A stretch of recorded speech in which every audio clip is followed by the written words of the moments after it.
Live from WBFF in Baltimore, this is Fox 45 Morning News.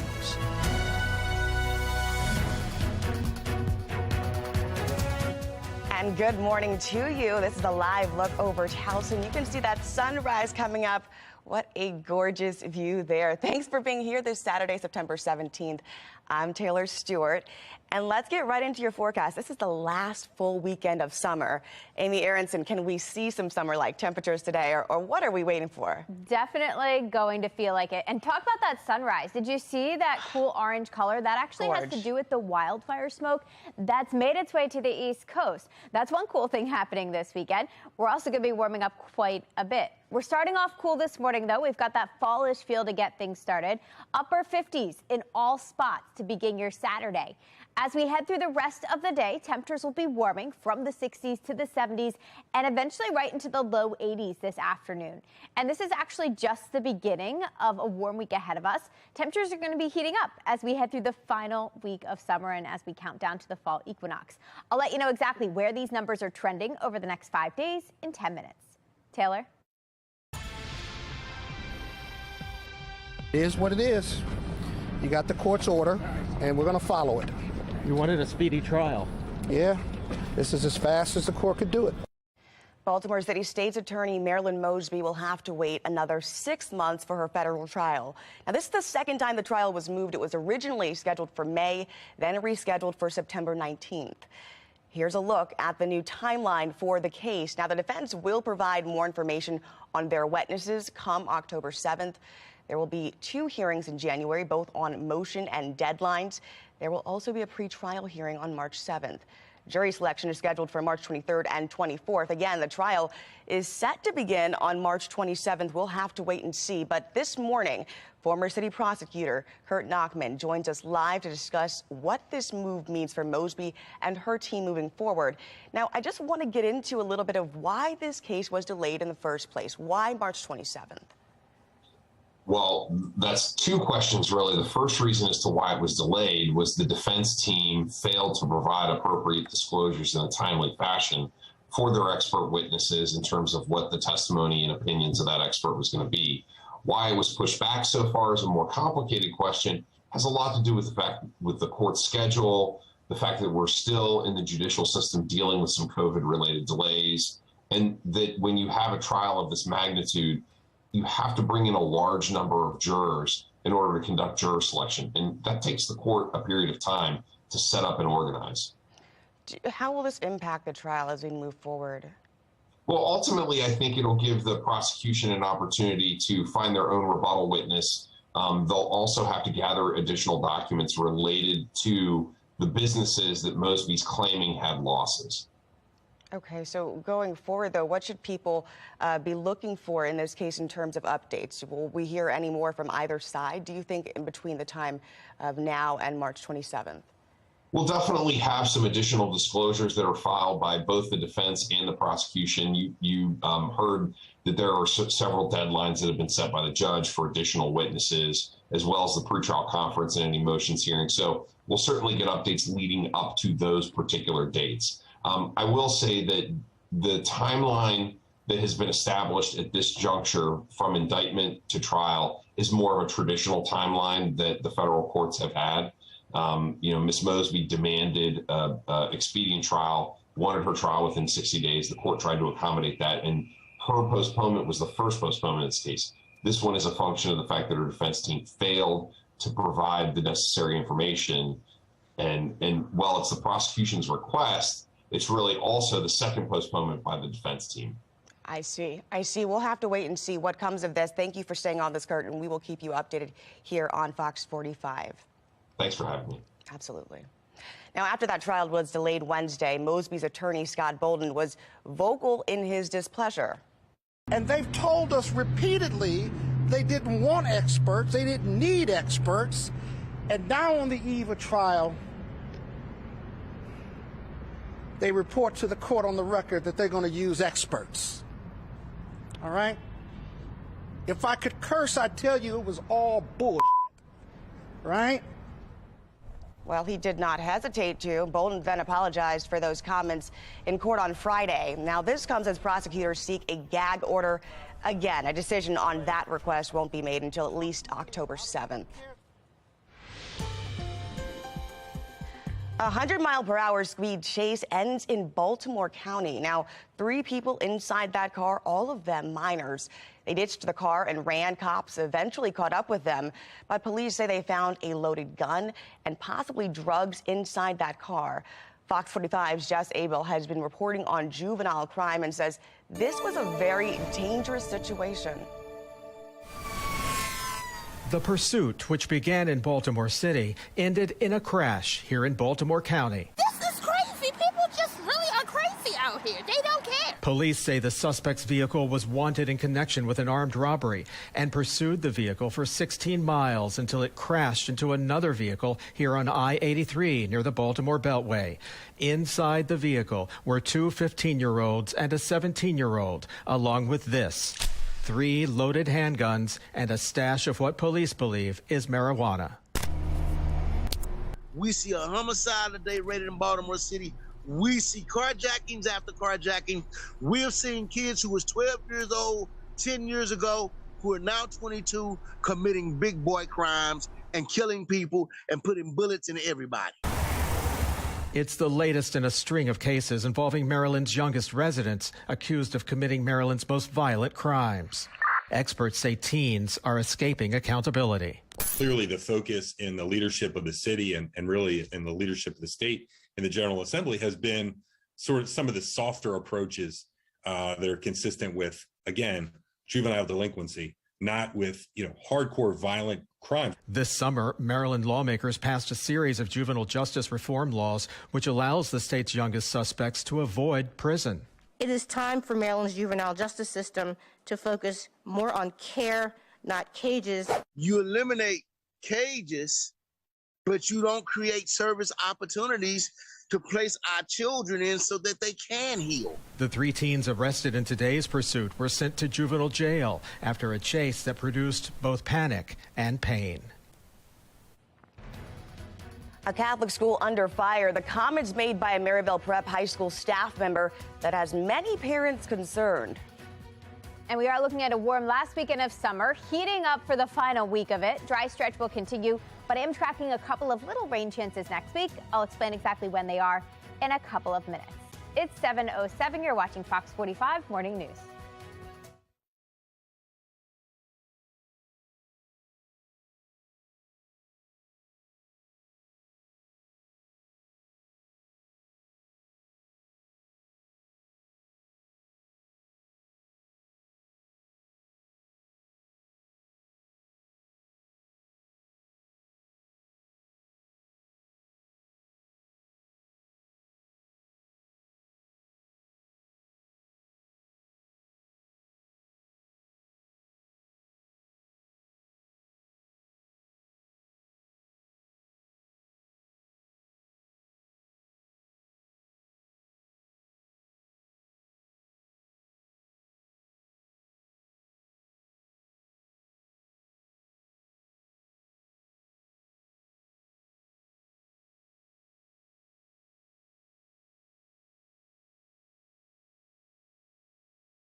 The director of diversity and inclusion at a local Catholic school is facing criticism this morning. Director Kalia Solomon of Maryville Preparatory School spoke at a national conference last week. She talked about the importance of providing students of color space away from, quote, the white gaze. She also said it's fine to provide students of color certain privileges because, quote, the white children are fine, end quote. Members of the conservative parent organization voiced concerns. The negative impacts of any sort of racial division is astounding. It's wrong and it's detrimental to students' well-being to teach that they're either oppressors or oppressed just based on their skin color. Now, Maryville President Tracy Ford has reportedly emailed families to say she is assuming direct oversight of the school's justice, equity, and diversity and inclusion efforts. Now, they're holding a listening session, and that will be hosted to receive feedback in the coming weeks. Organizational overhaul, a new look from Safe Streets as they face questions about how their EFFECT program is impacting streets.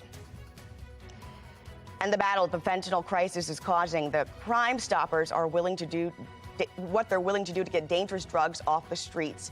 You're watching Fox 45 Morning News, all local, all morning.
In today's Addicted America segment, Crime Stoppers have declared war on fentanyl dealers. Now, Rich Rodriguez joins us in Fresno to explain how they're cracking down on the people who traffic the dangerous drug.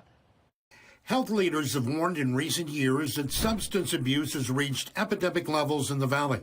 Fentanyl is a #1 concern, and now Crime Stoppers is getting involved. Crime Stoppers has decided to get involved by adding a level of a reward to our program of $1,000 to be paid out to tips leading to the arrest of fentanyl dealers in our valley. Magarian says police chiefs, sheriff's departments, and the Fresno County District Attorney believe Crime Stoppers can be a game changer in the war on fentanyl. As long as it leads to an arrest. As long as it leads to an arrest of a dealer, somebody who is actively dealing fentanyl in our valley, and the law enforcement agency responsible can get them behind bars, we will submit that tip to that person. Submit that reward, rather, to that person. Crime Stoppers is also meeting with school districts in hopes of rolling out a program at the high school level. We are very excited to get involved in schools. Crime Stoppers, I feel, can be very effective in the local school districts and be able to help our kids have the tools in hand to be able to submit tips anonymously without fear of retaliation. Law enforcement is turning to Crime Stoppers to help track down fentanyl dealers. Now it hopes a $1,000 reward will entice people to call and make a difference. Rich Rodriguez, Fox 26 News. Alrighty, let's get right over to meteorologist Amy Aronson with a check of the forecast this weekend. Amy, we're looking forward to some really nice weather this weekend. Yeah, I know you came here from Florida, right? So maybe brought the hot temperatures with you. Hey, I'm going to take it. I'm going to take it. Yeah, typically we don't see a ton of 90-degree temperatures here in Maryland during this time of year. If we take a look back at when our final 90-degree day is, typically that's in early September, September 9th. Of course, we're beyond that point now. The latest it's ever happened was October 9th from 2007.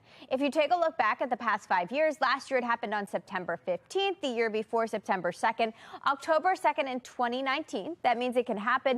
And in 2017, it happened on September 27th. But talk about this sunrise. Looks like the sky is on fire this morning. We've got all the oranges and reds showing up now. And this actually has to do with some of the particles from the wildfire smoke that have reached us here on the East Coast. What happens is we get extra scattering, and as a result, you see these very, very vibrant colors. And that's currently what's happening this morning. We're also off to a really refreshing start.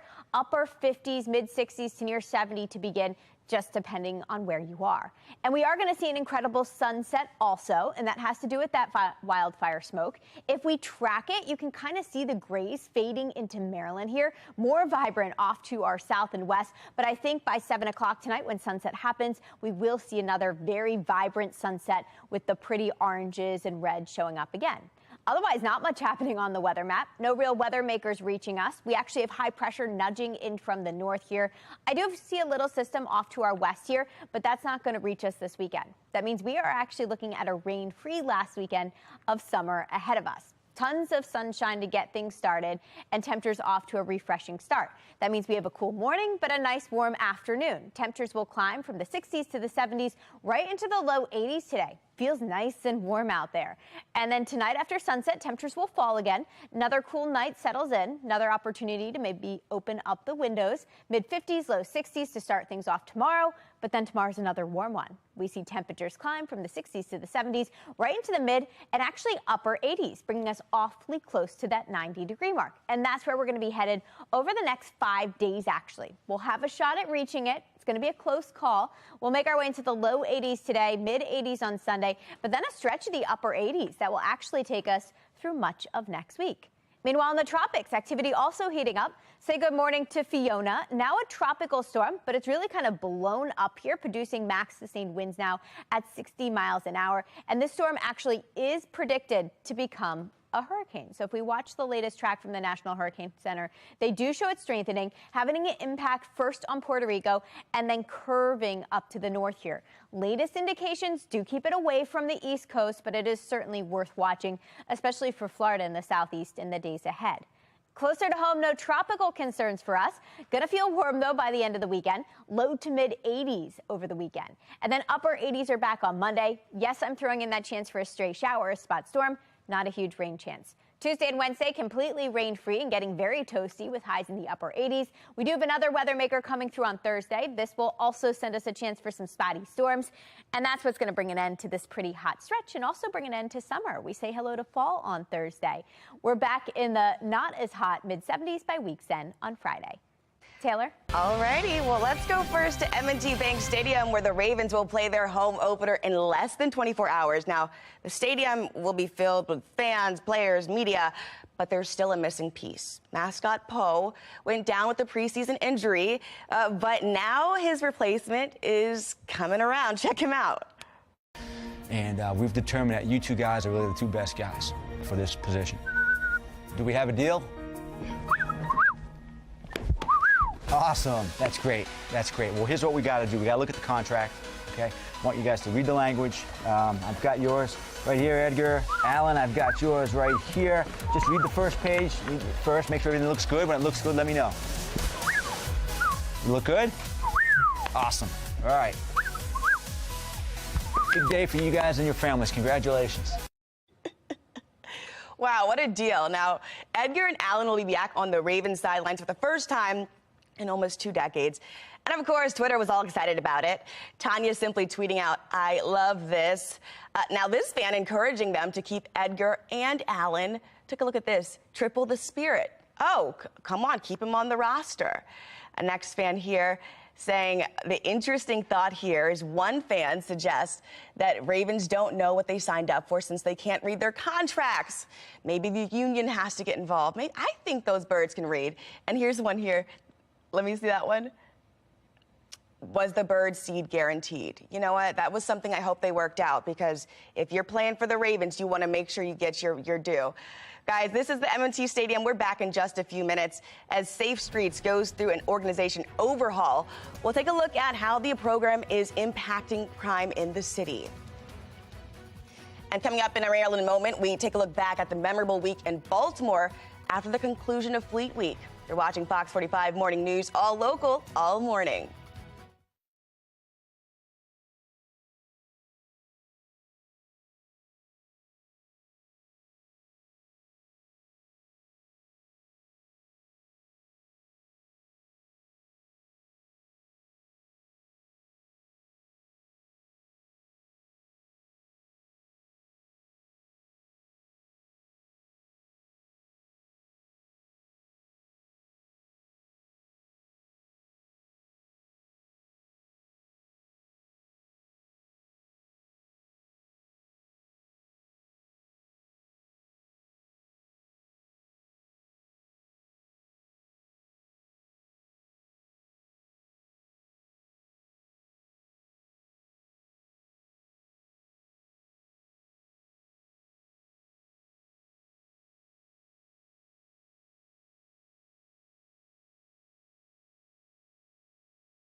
Now, Fleet Week may be over, but the lessons will last a lifetime for both sailors and visitors. In today's Maryland moment, Megan Gillen and photojournalist Kenny Christopher take a look back at those memorable weeks here in Baltimore. Flying 300 to 400 feet above. Eagle over deck. A Seahawk MH-60 Sierra approaches landing. I'm just grateful to be out here. Seaman Braden Abbott joined the Navy 2 years ago. It is his first time on a military helicopter. Seeing what it's going to be like for the rest of my naval career. The target, a Navy warship flight deck on the USS Carter Hall. We are a amphibious ship about 610 feet long. And currently moving down the Chesapeake Bay. This is historic waters. These Maryland waters have bore witness to different battles that we fought early in our history. On deck, roughly 400 sailors and Marines. I'm a gunner's mate, so I'm in charge of the armory, any ordnance evolutions, any gun shoots, from anything from the 25mm down, that's me. An electronics shop, LPO. I run the electronics shop, so all the exterior communications, interior communications, the radar, and the navigation equipment, we take charge of that. Yes, our job is to move Marines from ships to shore, to take over beaches. But today, all right, this is the tricky part. Watch this going down. There's a different mission. Moving at 11 to 12 knots, the USS Carter Hall is sailing into Baltimore for Fleet Week, giving locals a chance to meet these brave men and women. Again, the fighting spirit that lived in those sailors of yesterday live in the sailors and Marines that are embarked on this ship today. To understand their commitment, they eagerly stood forward and said, I will defend the greater promise of America. And to simply get a chance to say hello. This is everything for me, because I've never been able to really show all of my family and friends what I do. For Retail Specialist Senior Chief Petty Officer Jamie Francis and Senior Chief Culinary Specialist Stacy Washington, putting feet on the ground here is a homecoming. Honestly, it's just like a dream come true. To be from Baltimore and to come back here, it's definitely a one-in-a-lifetime experience. Thanks for everyone for coming out today. I'm Megan Gilland, Fox 45 News. Is TikTok the new Google? You may know the app for its dance trends, but we'll tell you how the social media giant is becoming more useful for sharing information. And we're looking at temperatures in the low 80s today, thanks to the low humidity. We're in for a comfortable Saturday. Meteorologist Amy Aronson will break down today's weather and the forecast for the rest of the weekend. You're watching Fox 45 Morning News, all local, all morning.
Live from WBFF in Baltimore, this is Fox 45 Morning News.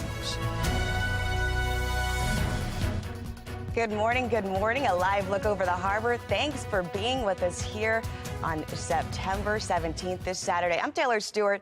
It is my first weekend here. I came from Miami. And so I just want to know, will we see any Miami-like temperatures this weekend? Amy Aronson, tell me we're going to see some good weather. We'll get close. This week, the week ahead, we're going to be close to 90 for a couple of days. And that's not usual for us here in Maryland. So don't get used to it. But as we count down to the start of fall, it's going to feel more summery. Starting off upper 50s right now. Feels a little fall-like out there. I would grab a light jacket if you're stepping out for maybe a walk with the dog, a run, a jog. Maybe you're just going to take your cup of coffee out on the porch and enjoy this beautiful fall feel while it lasts. Upper 60s, low 70s to start things off with a good amount of sunshine. Now, as we head through the rest of the weekend, these numbers will be warming and actually warm to very hot levels in the week ahead. I'll let you know exactly how long this warmer stretch is going to last and what brings it to an end in 10 minutes. Taylor? In a city in crisis, as Baltimore nears 250 homicides this year, one of the organizations designed to limit violence is undergoing a complete overhaul.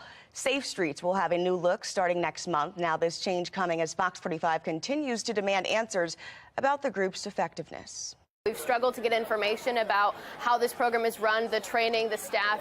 Will this change bring more transparency to this for the public? Now, we begin our coverage with Mackenzie Frost and the change in leadership coming to several Safe Street locations.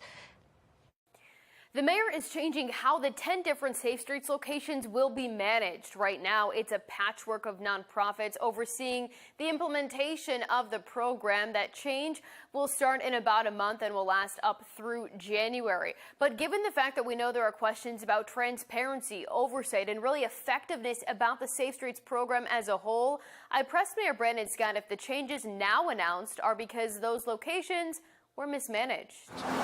For months, Fox 45 News has been trying to get to the bottom of the Safe Streets Baltimore program, going door to door to door, all 10 Safe Streets locations. Good video of this. Looking for answers about who works there, when do they work, what about effectiveness, oversight, usually only to be met with silence. Now, Mayor Adnan Syed announcing a massive change in how the program is structured. This program had literally been the same way since it was created. Instead of a patchwork of nonprofits like Living Classrooms, Park Heights Renaissance, and Family Health Centers of Baltimore running the locations, oversight will be done by just two groups, LifeBridge and Catholic Charities, both who already manage some locations, but now will have more sites brought under their watch. Does that signal that the previous CBOs that were operating these locations were mismanaging the locations? No, it's about evolving, Mackenzie. We had a big study done and looking at best practices and ways to improve. Many of those community partners, like Living Classrooms, like Volunteers Community Work, we're still going to be working with in other ways and reentry. What that actually means, the mayor's office says, we'll have to wait. While announcing the change in structure, the mayor calls Safe Streets, quote, Baltimore's flagship violence intervention program. Yet the city's own internal report in April confirms what Fox 45 News had been reporting for months.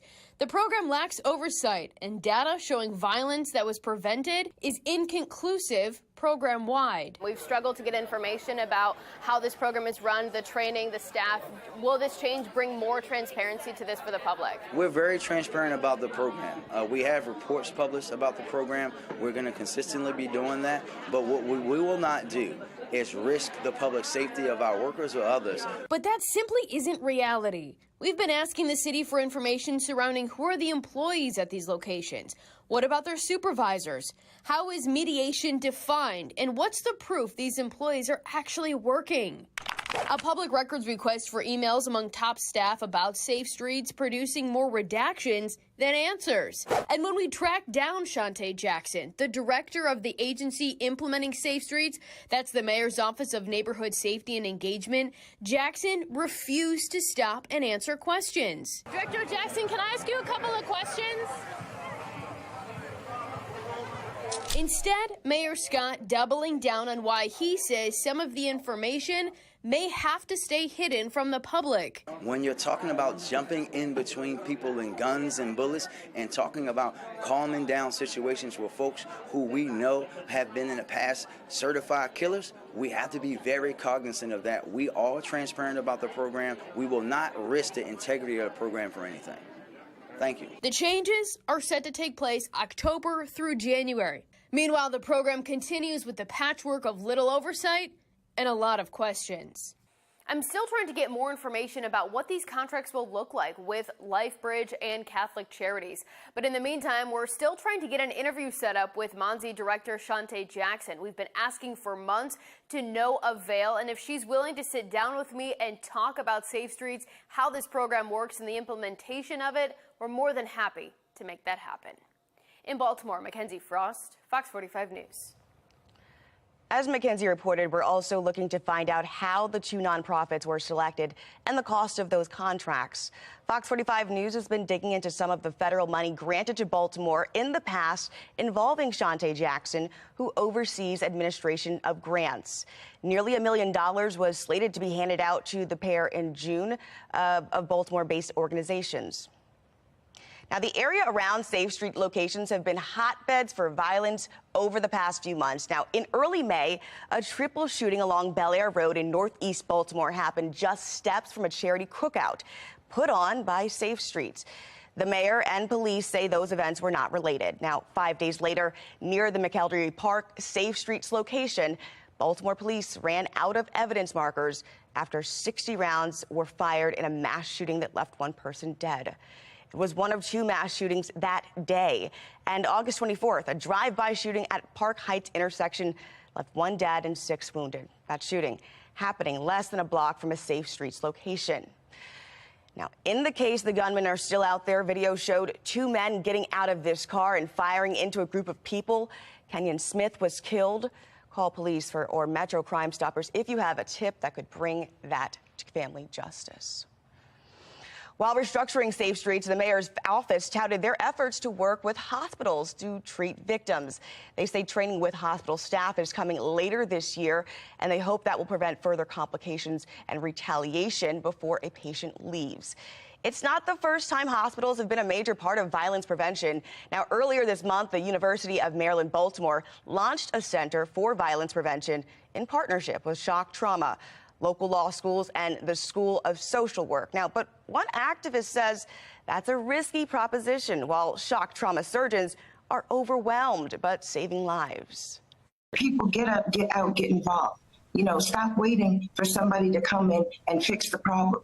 Now, the problem with that is we elected him to fix the problems. We're really pretty good at taking care of sick patients, but when they get to the point where they either have a lethal anatomic injury or they come in with their heart no longer beating, we're out of the game. There's nothing we can do to fix that problem.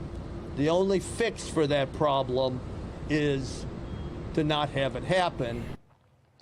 Now, the Center for Violence Prevention received a $2 million grant designed to develop education and policies to limit that kind of bloodshed.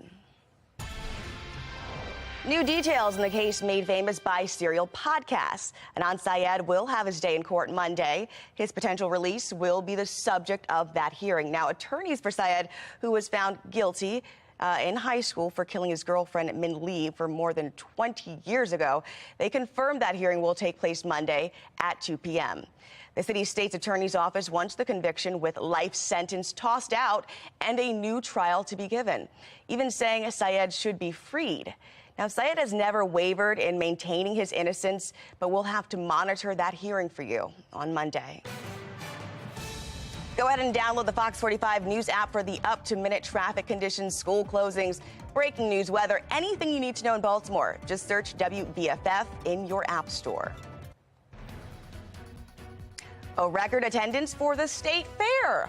What attractions drew in a large crowd for this year's event? And the last weekend of summer is here, and it's going to feel like it. We reached the very pleasant low 80s today. Tomorrow, even warmer, with temperatures peaking in the mid 80s. And that's actually just the start of a warming trend that will take us through much of next week. I'll explain exactly how long it lasts and what brings it to an end in a couple of minutes. It's 7:39. You're watching Fox 45 Morning News.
All right, the numbers are in, and this year's Maryland State Fair saw record attendance. We're talking about more than 588,000 people visited the fair this year. That's up 16% from last year. And we also saw an increase in livestock exhibits. And you better believe everybody made more money this year, anyone who was hosting an attraction. Now, the fair moved from a 3-week format instead to the traditional 12 days long. And fair officials say that contributed to the success. They're preparing for next year already, knowing they just celebrated a good success here. All right, let's look ahead this morning to some college football. It's week 3, big noon kickoff on Fox 45 today. Starts at 10 a.m. Oklahoma will take on Nebraska at noon, followed by BYU and Oregon at 3:30. Toledo and Ohio State, that's at 7 o'clock. Fresno State takes on USC at 10:30. Fox 45 News will air at 10:30 on our sister station, though. You can catch us at WNUV. But let's not forget today, we also have the HBCU games airing on the CW. Now, this is courtesy of the Black College Sports Broadcasting Network. This week, Winston-Salem State University will be taking on Elizabeth City State University. That kickoff, again, on the CW at 11 o'clock. Oh, but this is the one we're all excited about. This Sunday, the Ravens will have their home opener against the Miami Dolphins. Kickoff is at 1, but you know you want to get out there and tailgate a little bit earlier.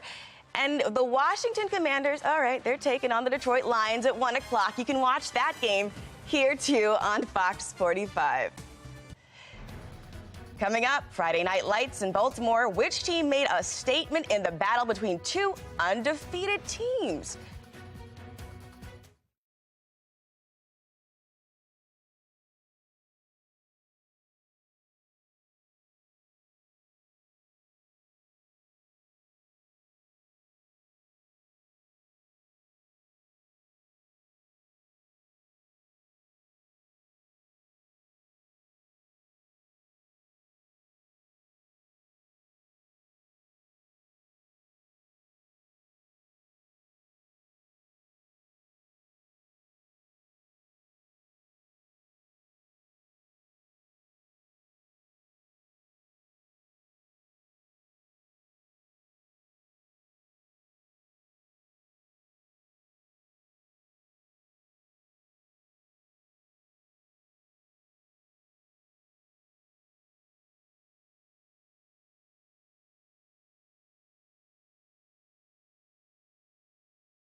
A hallmark event in horse racing in Baltimore County is just around the corner. But the race is about so much more than the horses. It showcases more than 100 acres of protected land. Just 17 miles from Baltimore City. The Maryland countryside is enormously beautiful. Along Shawan Road in Cockeysville sits just under 250 acres of sprawling peace and quiet. Approximately 25 years ago, this piece was going to come up for sale. And there was already a very strong habit or initiative to conserve land in this area. And a few people got together and decided that they would try to save this. And so they did. This serene spot is now part of the Land Preservation Trust, a nonprofit formed in the 80s to hold conservation easements. We wanted to conserve land for the next generation. The Trust president, Victoria Collins, says today the Trust has 355 easements throughout northwest Baltimore County. We have 22,000 connected acres, and that's very important in open space preservation because it allows for protection of forests, fields and streams. Shawan Downs. We think of it as the gateway. Is a defining piece of property that not only preserves the land's agriculture, but is also home to a first-class equestrian center. It was a farm, and it still is a farm in many ways. We have roughly 117 acres, which we hay. A local farmer does that for us. The other activity that takes place is equine events. We can have up to 8 equine events a year. The Legacy Chase is the hallmark event, a day full of steeplechase races. Really, you have some of the most prestigious horses and horsemen in steeplechase racing all here that day. It's also a great community day. It's open to everyone. The fundraiser has been drawing people to the area since the late 90s and benefits the Land Preservation Trust. It's important to me so that not just myself, but future generations can enjoy the great outdoors. And thanks to the Trust, this space and so many others throughout the county will be protected forever. Maxine Stryker, Fox 45 News. And again, the Legacy Chase, September 24th. That's next Saturday. The gates open at 10 a.m. You can find all of that information on our website at foxbaltimore.com.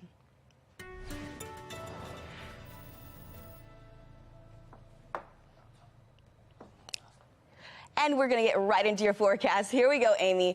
Check with the weather. I'm seeing some fog out there. Is that what I'm seeing in the back behind you? I think it's just a little bit of haze draped over the inner harbor right now. Still looks pretty to get things started on this final weekend of summer. Feels a little fall-like right now. Upper 50s to begin, but we are looking at a warm last weekend of summer ahead of us with highs shooting into the low 80s today and then heating up even more as we get into next week. And this dry stretch will continue. I'm not tracking any rain, any storms this weekend. We do have a few rain chances coming up in the week ahead, but both actually look pretty slim. Not much happening on our weather map. High pressure in control that's sitting north of here, directing that drier air into Maryland before this gets here. That is our next weather maker. It's not much of anything. It's going to drift in early next week and send us a brief chance for a shower or a stray storm. In the meantime, we stay dry, completely dry for the next 2 days, and that includes today. That means whatever you have planned this weekend, you are in great shape. I would say plan some time outside. It's going to feel fantastic with highs ending up in the low 80s today. And then tonight's another comfortable one, actually another cool, crisp one. Perfect night for a little fire pit action, maybe make some s'mores with the family as temperatures fall from the 80s to the 70s, low 70s as the night continues and through early Sunday morning. And then tomorrow's the big day. The Ravens are in town for their home opener. It's going to be great out there for a little bit of football. Actually, a little toasty for the first home game of the season. Temperatures will be peaking in the mid-80s around halftime. So I break out the summer attire if you are headed out to M&T Bank Stadium. Otherwise, we just have tons of sunshine for that game. Now let's talk about that next rain chance. Not coming today, not coming tomorrow for the Ravens game. But here comes that front that's slowly going to track its way eastward. It's going to send us a few extra clouds Sunday evening and by Monday morning. And then here comes the rain chance. As you can see, it's not a big one. It's a slim chance for a spot shower or stray storm, and mainly Monday evening, right around sunset, right around 7 o'clock as that front drops southward. In our 7-day forecast, only 2 little rain chances actually coming up. Not today, not tomorrow for the Ravens home opener. I did throw in that stray storm chance come Monday. Otherwise, it's going to be a hot week ahead of us. We've got a long stretch of the upper 80s. That will take us through midweek, actually through weeks. And as we kick off fall on Thursday, going to still feel like summer. I also threw that storm chance in there for Thursday. That's going to help cool us down. By week's end on Friday for the first full day of fall, it finally feels like it, with the mid-70s making a return. And as the Orioles go up north, they look to make a statement against their division rivals. Can the Birds get closer to the wild card spot with their matchup against the Blue Jays? We'll find out next in Sports Unlimited.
Welcome into your morning sports report. I'm Rocco DeSangro. 20 games in 20 days. That's what it looked like last night for the O's.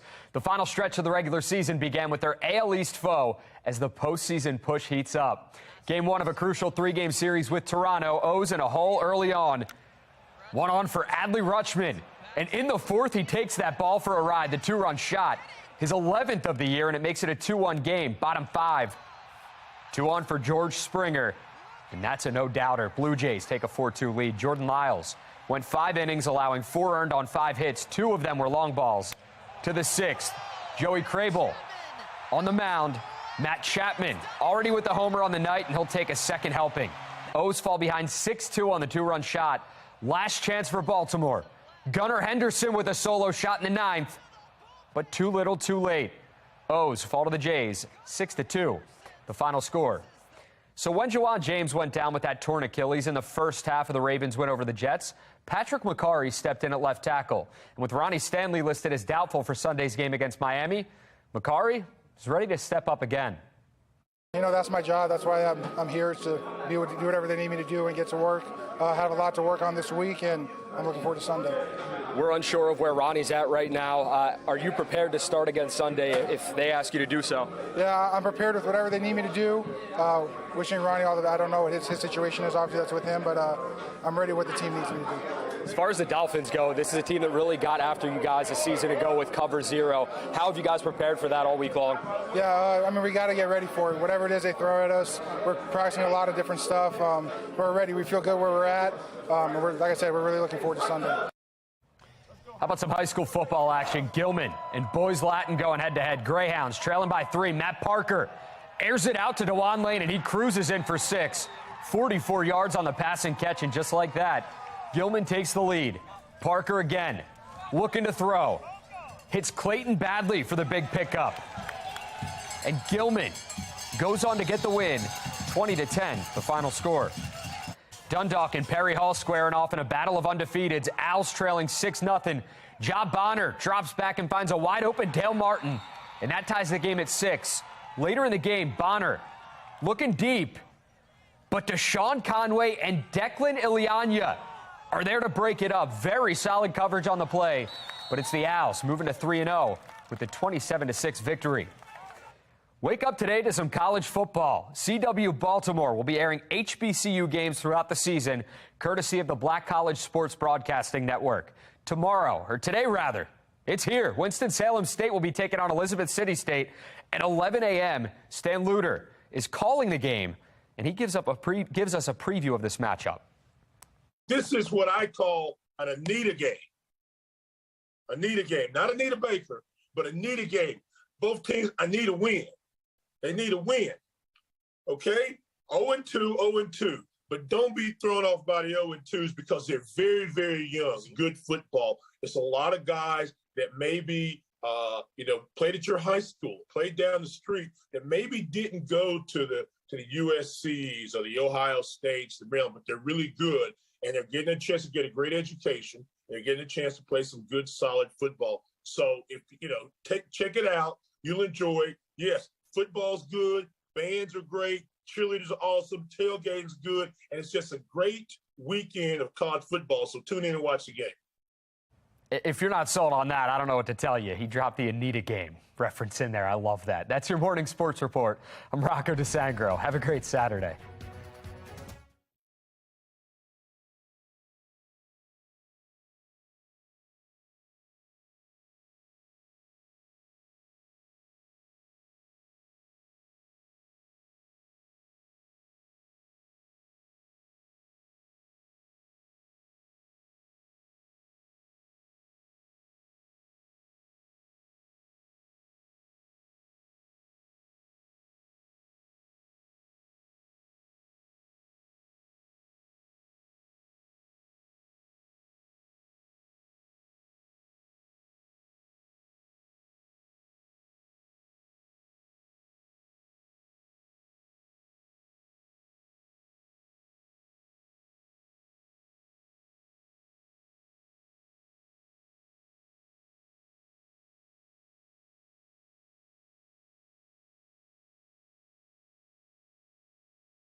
The mayor announcing sweeping changes for safe streets, the next steps for the city's embattled violence intervention program.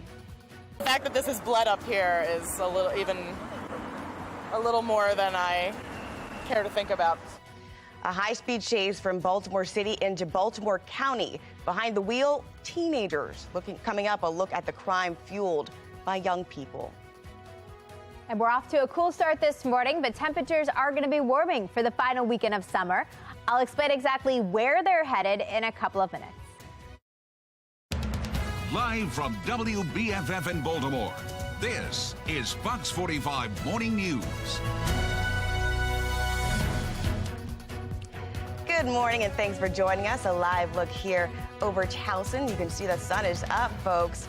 And we are right here this Saturday, September 17th in studio. I'm Taylor Stewart.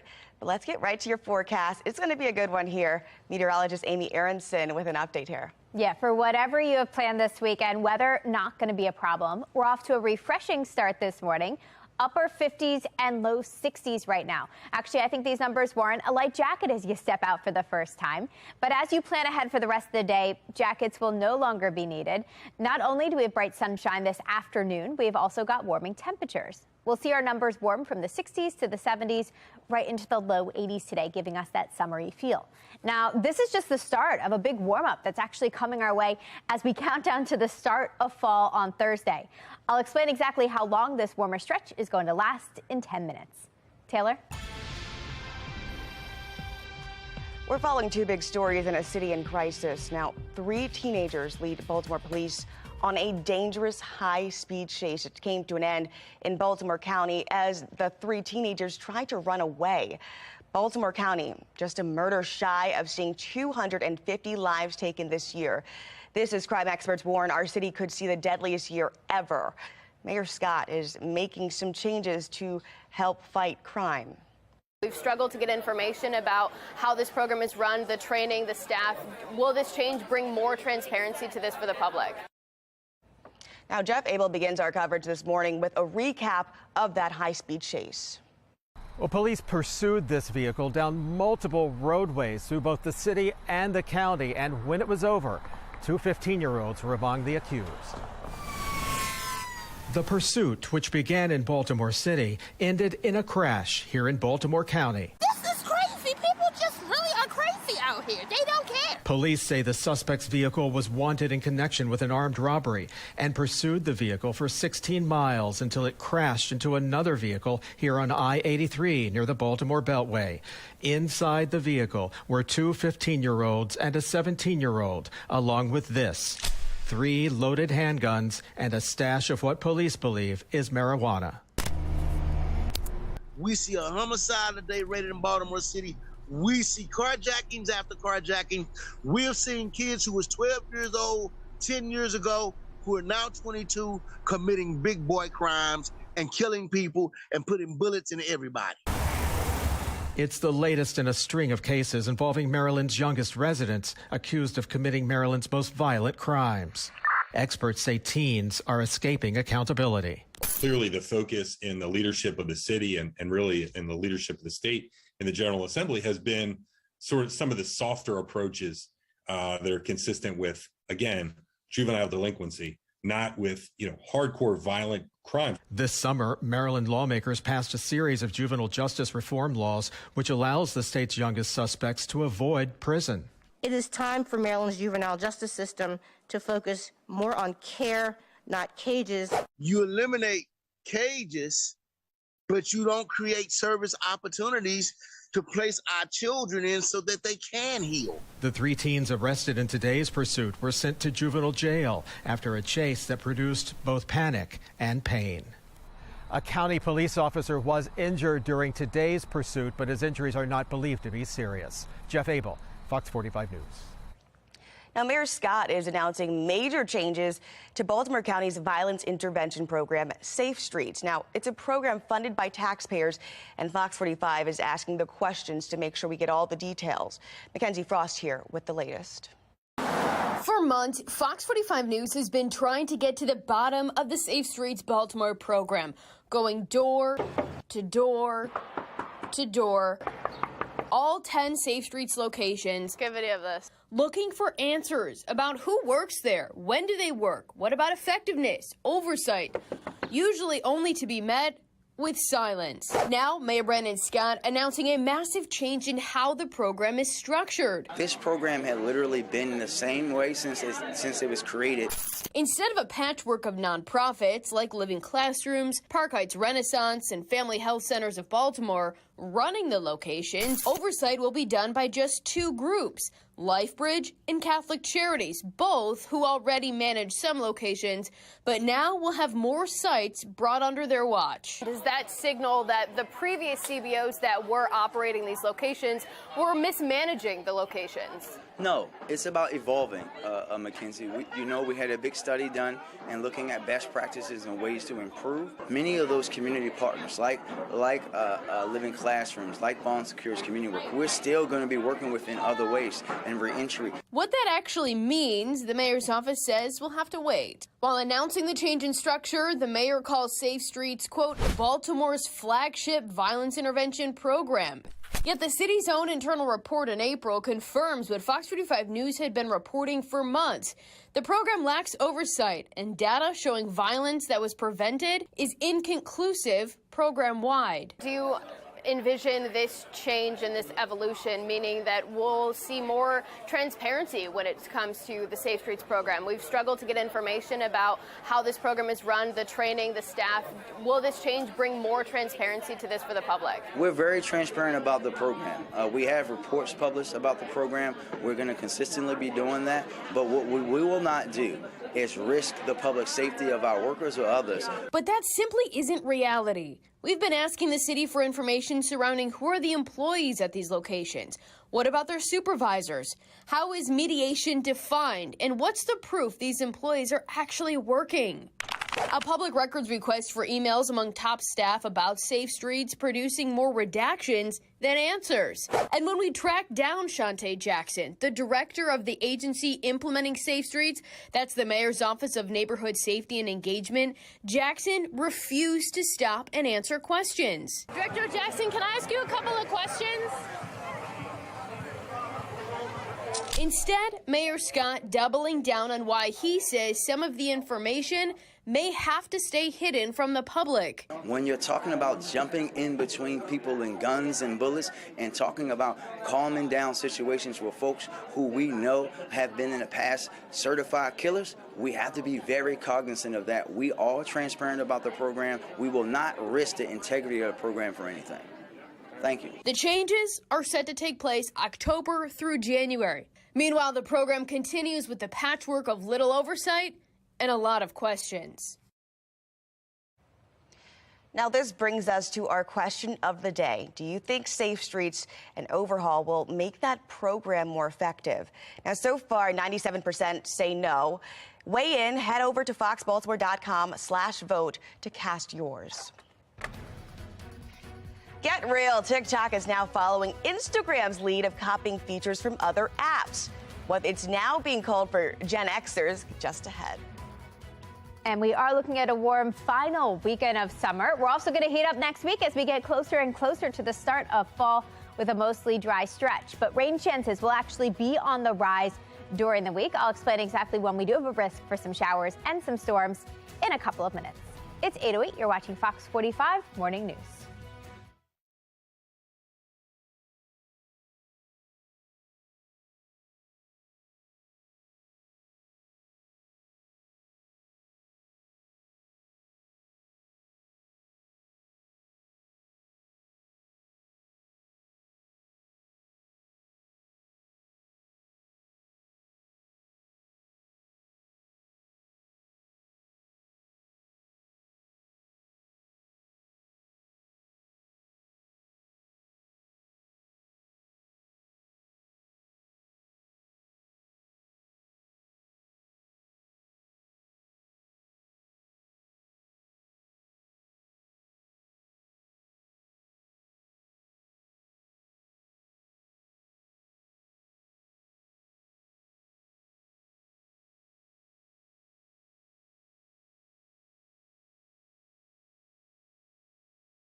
Trending now, Kanye West is ending his partnership with Gap.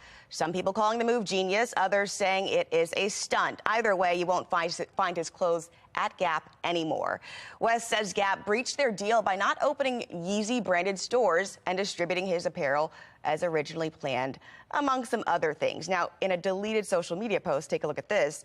Ye said, "You really have to give me the position to be Ye and let me do what I'm thinking, or I have to do the thinking somewhere else." Well, it looks like he's going to be going somewhere else. He plans on opening his own Yeezy stores. Now, some people are calling it Gen X Google. Yeah, we're talking about TikTok, the app known for its viral videos. Now, it's being used as a search engine among young people who are drawn to seeing real people delivering information. A New York Times report cited a Google executive who says about 40% of young people search TikTok for things like a place to grab lunch. Google still remains the world's most used search engine, but the company does acknowledge that TikTok appeals to a younger generation. Interesting. Now, speaking of TikTok, the app is introducing a new feature that copies one of its rivals. Oh, yeah, Instagram. On Thursday, the app announced a new real-time sharing feature called TikTok Now. The feature will send users timed push notifications every day, reminding them to post a video or a photo of what they're doing, of whatever that moment is. The new feature is modeled after the social media app Be Real, which has been gaining traction among young people. Now, TikTok says the feature is available in the app for U.S. users, but can be added as a standalone app in other regions. All right, some more in-person fun. The Maryland State Fair broke all kinds of records this year. When we come back from the break, we're live with the chairman of the board on why this year was so successful. You're watching Fox 45 News, all morning, all local. It's 8:12.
Oh, the numbers are in, and this year's Maryland State Fair saw record attendance. We're talking about nearly 600,000 people visiting the fair. That's up 16%, okay? Now, the fair also saw an increase in its livestock exhibits and an all-time gross income for fair attractions. That's a really big deal, guys.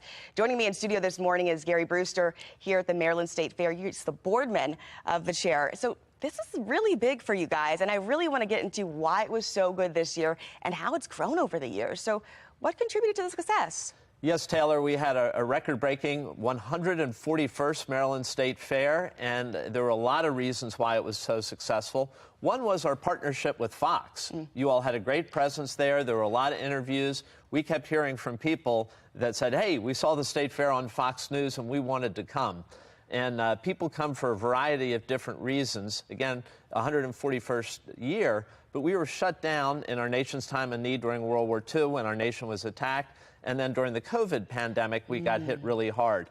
So we were concerned, and we changed our format this year, and it worked out really well. We went to 3 long weekends rather than 12 straight days.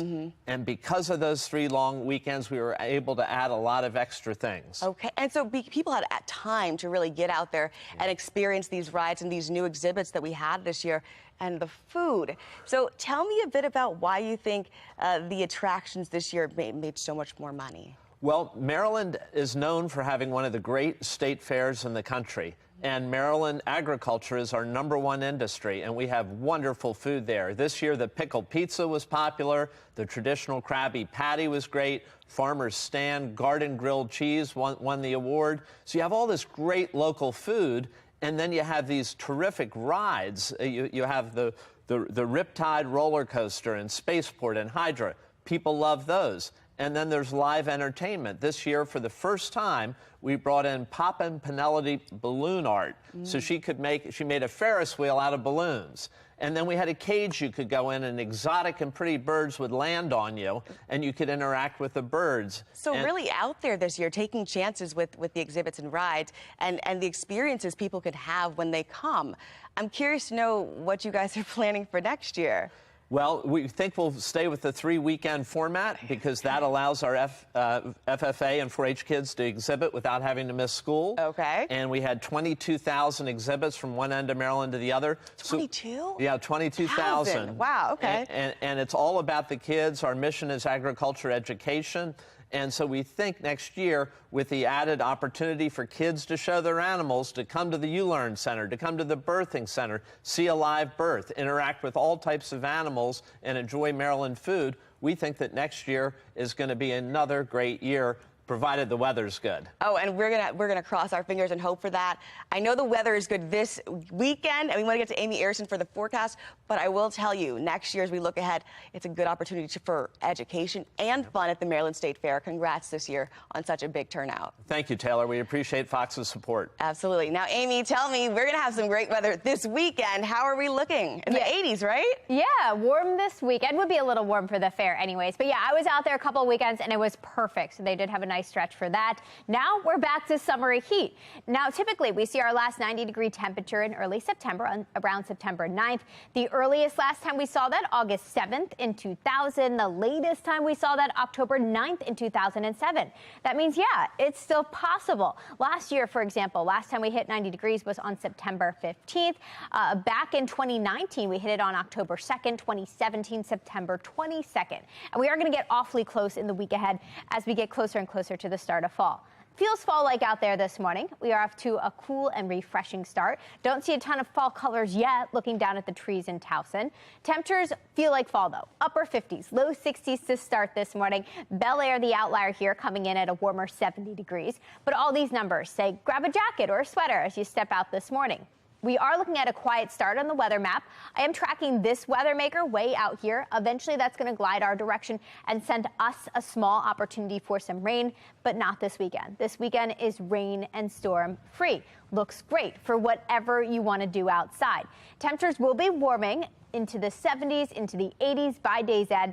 Feels pretty comfy today. Tomorrow, things actually get a little uncomfortable. We start off cool and refreshing in the morning again with temperatures in the low 60s to begin.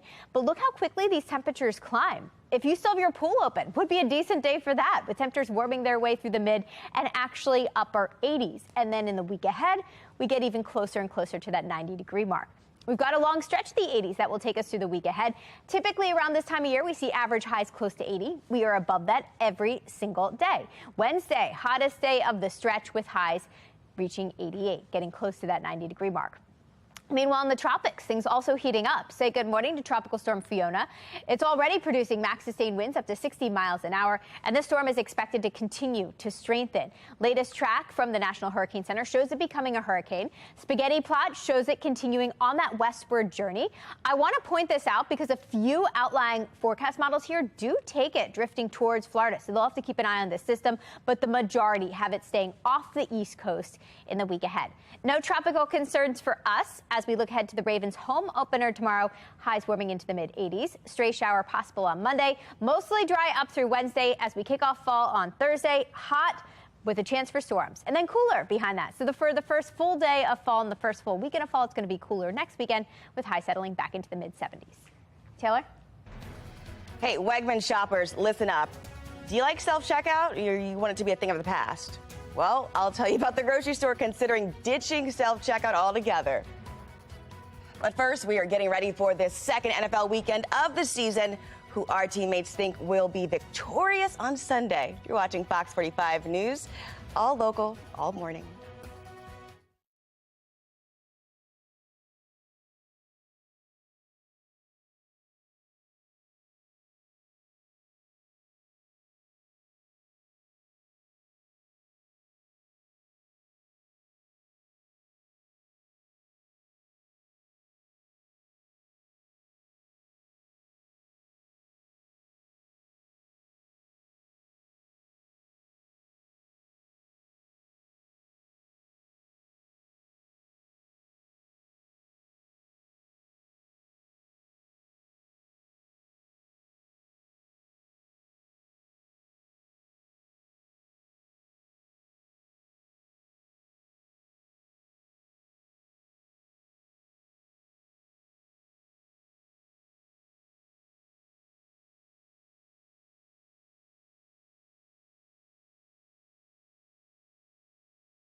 There are two of them, just one of me, but I still feel confident about my chances this week. Look, and they have props from Mix 106.5. Kramer and Jess are my challengers for this week's pigskin predictions. Man, I didn't come with anything but the purple. Listen, we're ready. We've been ready. We've been waiting since last season for you, girl. If you could see me, I'm shaking now. All right, well, let's get right to it. The home opener for the Ravens, how exciting is that? We've got Miami Dolphins coming in. What do you say? We are going to win, period. We're going to win. I think last week we definitely had a slow start in the beginning, which is fine. We had to get back into the groove of things, but I don't think that's going to be the same issue on our home turf. No. There's literally no concern, right? Does anybody have any concern that this is going to be a big W? I mean, Miami beat us up bad last year. That's last year. That's last year. Right. That's old news. That's old news. This is all right. News. Ravens all the way. Can't wait. Home turf. It's us all the way. All right. New York Jets at Cleveland Browns. Well, first of all, always against the Browns, always against Cleveland. We hate them. Yeah. And you know what? I'm going to give a little love to Joe Flacco because, you know, it wasn't too good for them last weekend on our part. So I'm gonna go for them this weekend. Give them a win. After last week, you got to give them a win. Oh, they got, look at that. Oh, hearts for you. You got to. Well, you got and to. all the love that they showed him when he did come in. They beat him up, on the field. Right, but there was a lot of love whatever. around. All right. Well, you know what? I'm going to go with Cleveland because all that love aside, I mean, I just don't think that you can stop their run game. So Wow. I'll go with the Browns. Okay. Bold choice. But, hey, it's what I'm here to do. All right. New England Patriots at Pittsburgh Steelers. No, again, never the Steelers. Never again. It doesn't matter who else you want to say. Basically, against everyone else in the AFC North, we hate them. So I have to go against the Steelers. Obviously. I love how we don't go with stats or anything. It's just limited. Do we like them or do we not? This is turning into Mean Girls of football over here. We don't like them. They can't sit at the table. No. So in my heart of hearts, I agree with that sentiment. Mm-hmm. But I think they're going to win. No. I think they are. I mean, they're at home. Because I don't know. Because last weekend. I think it's all right. I can make an argument for either of these teams. Just something tells me that the Steelers are going to win because they're at home. I just feel like that's what's going to happen. That's fine if that's what you want to say. Oh, she's shaming me. How dare Maybe you? Rightfully so, though. Oh. All right, let's move on. Let's move on quick.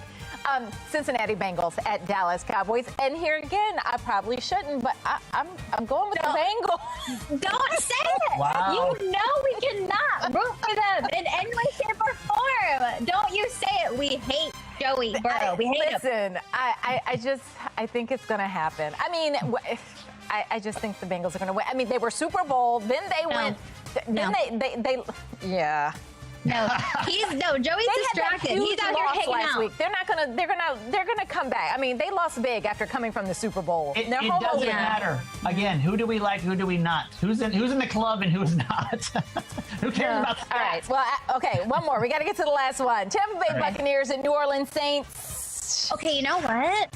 Some tea here. I kind of feel like Tom Brady may be off his game because of all the drama going on with him and Giselle. So maybe they might lose. But betting against Tom Brady's that's tough. That'd be a tough thing to do. I'm gonna go with the Bucs. I'm gonna go with the Bucs. I think it's hard to bet against Tom Brady. I'm sorry, but I think that's. I could go either way here, but because I've differed with you all on so many, just to show the love between us, I'm going with the Bucs. How about that? All right. Love it. All right. Well, share your pigskin predictions with me each week. Just go to my Facebook page and leave me a post. A highly anticipated skate park in West Baltimore is no longer in the works. Reaction from city residents and local skateboarders coming up. And we're getting ready to watch the Ravens take on the Miami Dolphins at the M&T Bank Stadium tomorrow. But will the weather hold up? Meteorologist Amy Aronson is tracking that game day forecast for you. She'll have her full forecast just after the break. You're watching Fox 45 News, all local, all morning.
Live from WBFF in Baltimore, this is Fox 45 Morning News.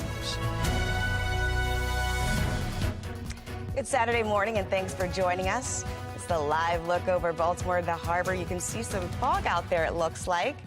But thanks for being here this Saturday, September 17th. I'm Taylor Stewart.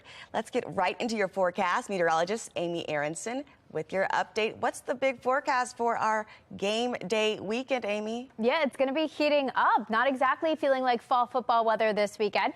This morning it does. This morning it's refreshing. We have upper 50s, low 60s to start things off, but already the sun is shining, and that's going to bring these numbers up today. Temperatures will start to warm this afternoon from the 60s to the 70s into the 80s, but perfect morning to maybe take your coffee outside and enjoy it on the deck or on the patio. Now come tomorrow, it's going to be even hotter for that Ravens home opener. And that's just the start of a pretty hot week ahead of us. I'll let you know exactly where our temperatures are trending in 10 minutes. Taylor? We're following three big stories today. A trio of teenagers arrested and found in possession of a loaded firearm, several, after a high-speed chase. It came to an end in Baltimore County, after they fled from the city. Now, Mayor Brandon Scott is also announcing a major overhaul for Safe Streets, the nonprofit group overseeing 6 locations, as the changes the mayor's trying to make look to extend anti-violence efforts at hospitals and schools. And city council members continue to press DPW this week over why the E. coli crisis in West Baltimore was not addressed sooner. The Department of Public Works says the contaminated water was first discovered on Friday, September 2nd. But it took until the following Monday to notify the public. The most critical time in a crisis is those first 24 hours. And frankly, I'm disgusted on how those first 24 hours was handled. It doesn't take long, as you can imagine, but I think to your point, and to my opening remarks and my closing remarks, there was a lot of lessons learned, right? And communication was a huge lesson. The Department of Public Works admits they were slow to raise water concerns. Mayor Scott says he sees it differently. You told me that you didn't think the communication was bungled in terms of how this was talked about in the community. During the hearing yesterday, we heard DPW Director Jason Mitchell say that there were mistakes made, and he recognizes that. Why does it seem to be a difference between he's willing to take responsibility for what happened? Well, that's not what I'm saying. And what I said last week, Mackenzie, is that we met every single requirement. And what we're talking about now is exceeding those requirements and being better. There's always room for improvement. Nobody's perfect. Tom Brady loses football games, right? No one's perfect. You can always be better than you were before, and that's what we're going to do. Now, Mayor Scott says his office will handle communications in a situation like this moving forward. The city is still trying to figure out what exactly caused the initial E. coli contamination. D.C. sniper Lee Malvo will not be eligible for parole. The Virginia Parole Board rejected his request, ruling Malvo is still a risk to the community. He was convicted for his role in the shooting and killing of 10 people in D.C., Virginia, and Maryland back in 2002. Malvo is serving his sentence at a high maximum security prison in Virginia. He wouldn't even be able to get out if he was granted parole because he has a life sentence in Maryland. A Carroll County school bus driver is accused of driving under the influence after crashing a school bus just after 2 o'clock Tuesday afternoon. Now, 54-year-old Tammy Frock drove the bus off the road, hitting some telephone poles in Eldensburg. No kids were on the bus at the time of the crash. Now, state police say DUI charges are pending after the result of a blood alcohol test. Friday night means high school sports are in full swing, but after a string of disruptive behavior, Anne Arundel County is putting some new restrictions for kids attending the game. Now, any elementary school, middle school students, they've got to be with adults. Any violent behavior could result in a 90-day suspension from school, and students who take part may be banned from participating in sports altogether. Last week, Chesapeake High School in Anne Arundel County received criticism for changing their red, white, and blue spirit-themed week. That decision came after reports of possible fights over the theme that year before. There wasn't any fights last year. It's supposed to be Patriotic Day. They said it's too divisive. In a letter to parents, the principal wrote in part, quote, moving away from the red, white, and blue theme was simply an effort to avoid the issue we faced as a community last year. It was in no way an attempt to take any side of any argument or align with any philosophy. An all-girls Catholic school in Baltimore is facing backlash for comments made by its director of diversity and inclusion. Kalia Sermon of Maryville Prep School spoke about the importance of giving students of color space away from the white gaze. She says it's fine to provide preferential treatment to some students of color since white children are fine, she says, end quote. Members of the conservative parent organization voiced concerns. The negative impacts of any sort of racial division is astounding. It's wrong and it's detrimental to students' well-being to teach that they're either oppressors or oppressed just based on their skin color. Maryville President Tracy Ford has reportedly emailed the families to say she's assuming direct oversight of the school's justice and equity and diversion efforts. She says a listening session will be hosted to receive feedback. Happening now, a long-awaited West Baltimore skate park is no longer in the works. The new facilities were going to be added to a list of improvements made to the Easterwood Park. Joining me live this morning with reaction, Stephanie, and we have Stephanie and Sosie. Sosie, yes. Thank you. So tell me a bit about where you guys stand now after learning this is being scrapped. Well, really, we're extremely disappointed. We're in disbelief. I mean, this is a project that's been in the works for the past 5 years. And kids are coming up to me at the park now and like asking me, is this really not going to happen? This is something that is extremely important to the community. We've had over 12 community engagement events down at the skate park. And really, it comes down to political pandering at the expense of our youth. And as skateboarders here in the area of Baltimore, there aren't many places to skate safely and freely. How will this impact, this community that you guys are a part of? I mean, well, I just think that the youth are the future, as we all know as adults, and I think that it's very disappointing and frustrating to the youth, and they're starting to feel neglected. So we know that when the youth are neglected, they turn to, maybe unhealthy outlets or sources of, comfort. Let's just say if you don't give children an outlet, where else can they turn? Exactly. Okay. And that's exactly what we're trying to do. And like Steph said, a lot of kids are questioning what's going on. They want answers just as much as we want answers. We still have no real explanation as to why this is not moving forward, even though it's been fully funded and planned and shovel ready, as Steph would say. They just keep telling us they're trying to make room for overall improvements, but overall, how improved is the park going to be without a skate park? They say that kids in the area don't skateboard and they don't see kids in the area skateboarding, but what about the bike riders and the roller skaters? But also, you don't see them in the area because they have to travel so far away from home just to go to a skate park. Well, I'm curious, have you all been able to sit down with the department and ask these questions and have that open dialogue? No, both the Department of Recreation and Parks and Senator Hayes are refusing to meet with us face-to-face, despite being heavily involved in the development of this project, all the way from the beginning, from community meetings to design, to advocacy for funding. And this is sending the wrong message to our youth. This is sending the message that their voices don't matter. This park has been neglected for the past 25 years. So why now is the department wanting to use money that were specifically earmarked for the skate park to make overall improvements to the park, like a new fence? Are you telling me a new fence would benefit the youth of West Baltimore more than a skate park? It doesn't add up. I absolutely hear the emotion in your voice, and I hear that you guys are angry. FOX45 has continued to reach out to the department, and we will be sure to hear their side, as you said, about what's going on with the money that had been earmarked for the skate park. We do know those improvements they listed out are coming as well, but we'll keep you guys updated. Thank you for joining us this morning. Thank you. Thank you. All right, stay with Fox 45 Morning News. In just a few minutes, we'll be joined on this couch with some special guests to talk about the Blazer Dash 5K race at Notre Dame Preparatory School just ahead. And the last weekend of summer isn't exactly going to feel like it. We are looking at temperatures in the low 80s today, and then on Sunday, even warmer. Still feels very summery out there, right? I'll explain exactly how long this hotter stretch is going to last in a couple of minutes. It's 8:40. You're watching Fox 45 Morning News.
Topping your consumer news, a way to make grocery shopping easy ended up making grocery shoplifting easy too. That's what's been happening at Wegmans, the cult favorite Northeastern grocery chain. That store rolled out a mobile app called Scan in 2019. It let customers scan, bag, and pay for groceries while they shopped, and then skip the checkout line altogether. The problem is it led to rampant shoplifting. Wegmans announced plans this week to shut that whole program down. The company wouldn't say exactly how much money it lost, but they say it has been clear people have been taking advantage. Fleet Week 2022 is officially wrapped up. In today's Marilyn Moment, we are recapping some of the memorable events.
All right, the countdown to the Blazer Dash is on at Notre Dame Preparatory School.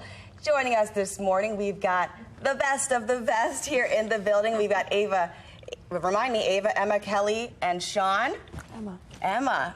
Here we go. We're working on it. But that 5K, tell me, that 5K is going to be something worth getting into, and people can come out and support the school. So tell me a bit about the program. Yes, so the Blazer Dash is NDP's 5K and 1 mile fun walk that we do annually. And this year on Sunday, September 25th, we will be celebrating 25 years. 25 years. So that means 25 miles for each of you? Tell me how people can get involved if they don't want to necessarily do the 25K. Well, they can just register. You can sign up for the bundle, which is the t-shirt, and you get socks with it. Is that what this is over here? Mm-hmm. Yes. That is the t-shirt, yes. Okay, this is the t-shirt. All right, and so people can get t-shirts, socks, and how else? You sign up online. You want to register. Yeah, you can go to NotreDamePrep.com and register there. And you can even come just with your t-shirt on and just to be with the community. And there we have bagels in the morning and oranges and stuff like that. Awesome, awesome. And remind us of that date again. The date? Sunday, September 25th. September 25th. So next weekend, 25 years you guys are celebrating. As you guys are getting into this 25th year, is there anything that you've taken away from these last 25 years in doing this experience for the entire community to come out? Well, the purpose of the race is to raise money for scholarship funds. A lot of those funds are memorial scholarships, and it's a way to show our support for those families who've lost their loved ones that are important to our community. Absolutely. Giving back and doing it with a purpose. Thank you guys so much for joining us. Is there anything else people need to know about how they can get involved other than registering online? Can they come to school? They can come day of and register. Day of? Registration begins at 7 a.m. and the program will start at 8. Perfect. And where can they go? Oh, 815 Hampton Lane in Towson, Maryland. Perfect, perfect. We've got all the information there. We're going to go ahead and get a check of our weather, hoping we have great weather next weekend. But let's head over to Amy Aronson with your forecast for this weekend. Yeah, and I just heard someone on that couch did Weather Kid with me years ago. Who was that? Raise your hand. Yeah, how awesome is that? Maybe you need to come help me out again. That is so cool. Here, raise your hand again. Oh, we just flashed by it. That's okay. But yeah, weather looking great this weekend. Beautiful start to the weekend here in Baltimore. Some sun shining down on the Inner Harbor right now. Feels refreshing out there. We're starting off close to 60, low 80s. That's where we're headed today. A warm final weekend of summer. And this warming trend's actually going to take us through next week, along with the dry weather. Lots of sunshine to go around this week. And that's all before our next weather maker gets here. That's way out here right now. That's going to scoot its way in come Monday, sending us our next rain chance. Not even a big one, though. Just a small chance for a stray shower or spot storm. Right now, though, we're looking dry. High pressure to thank for that. That is sitting right to our north here, and that's directing that dry air southward. Today, fantastic. Great start to the weekend. Temperatures will end up in the very comfortable low 80s this afternoon, right where they should be for this time of year. And then tonight feels comfortable if you want to spend some time maybe by the fire pit, light it up for the first time this season, make some s'mores with the family. Temperatures will be cooling through the 70s into the low 70s through later tonight. And then tomorrow, a little bit of football happening at M&T Bank Stadium. Big day for our home opener. If you're going to be tailgating or heading out to the game, I would break out the summer attire still. It's going to be toasty out there. By halftime, we're making a run for the upper 80s. Now let's talk about that next rain chance. Not a big one, and it's not coming this weekend. It actually holds off until Monday. It's with this next cold front you're seeing off to our north and west. What's going to happen is that's going to drop in and cloud up our skies on Monday and send us that small chance for a spot shower or stray storm, mainly Monday evening. Not a huge rain chance. Now let's talk about the weekends. This weekend, we say goodbye to summer. It's going to feel like it, with temperatures warming their way through the 80s, mid-80s by the end of the weekend. Next weekend, we're in full fall mode, and it's going to feel like it. Right on cue, the temperatures cool down. We're back in the low 70s next Saturday. Mid-70s will follow next Sunday. Leading up to that, though, for the final week of summer, feels very summery. We've got a long stretch of the 80s here. For the Ravens home opener tomorrow, we're well into the mid-80s. Yes, we could see a stray shower on Monday, but after that, it's mostly dry and getting hotter with each passing day. Upper 80s, that's where we're headed Wednesday and Thursday as we officially kick off the fall equinox. And then I throw in a couple of showers, couple of storms on Thursday with another weather maker. This one will also cool us back down, bring us back to reality and back to where we should be for this time of year. By week's end on Friday, we're settling back into the mid-70s. Taylor? Alrighty, Fleet Week may be over, but the lessons that will last a lifetime will remain. Now, both sailors and visitors in today's Marilyn Moment learn more about Fleet Week here. We've got photojournalists Kenny Christopher and Megan Gilland with a look at this memorable week in Baltimore. Flying 300 to 400 feet above. Helo over deck. A Seahawk MH-60 Sierra approaches landing. I'm just grateful to be out here. Seaman Braden Abbott joined the Navy 2 years ago. It is his first time on a military helicopter. Seeing what it's going to be like for the rest of my naval career. The target, a Navy warship flight deck on the USS Carter Hall. We are a amphibious ship about 610 feet long. And currently moving down the Chesapeake Bay. This is historic waters. These Maryland waters have bore witness to different battles that we fought early in our history. On deck, roughly 400 sailors and Marines. I'm a gunner's mate, so I'm in charge of the armory, any ordnance evolutions, any gun shoots, from anything from the 25 millimeter down, that's me. An electronics shop, LPO. I run the electronics shop, so all the exterior communications, interior communications, the radar, and the navigation equipment, we take charge of that. Yes, our job is to move Marines from ships to shore to take over beaches. But today... All right, this is the tricky part. Watch this going down. There's a different mission. Moving at 11 to 12 knots, the USS Carter Hall is sailing into Baltimore for Fleet Week, giving locals a chance to meet these brave men and women. Again, the fighting spirit that lived in those sailors of yesterday live in the sailors and Marines that are embarked on this ship today. To understand their commitment, they eagerly stood forward and said, I will defend the greater promise of America. And to simply get a chance to say hello. This is everything for me, because I've never been able to really show all of my family and friends what I do. For retail specialist, Senior Chief Petty Officer Jamie Francis and Senior Chief Culinary Specialist Stacy Washington, putting feet on the ground here is a homecoming. Honestly, it's just like a dream come true. To be from Baltimore and to come back here, it's definitely a one-in-a-lifetime experience. Thanks for everyone for coming out today. I'm Megan Gilland, Fox 45 News.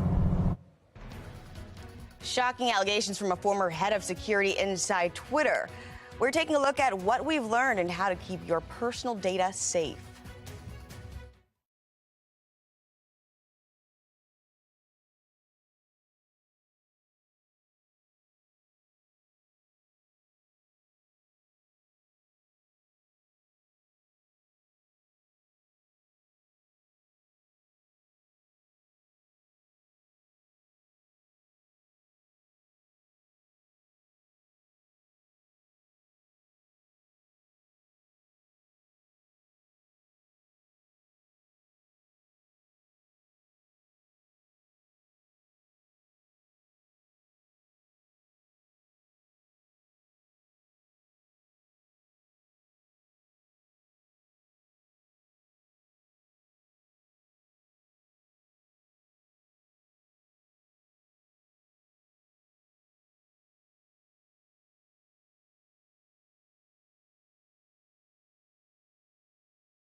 Already, Genevieve Gorder has a look at today's steals and deals.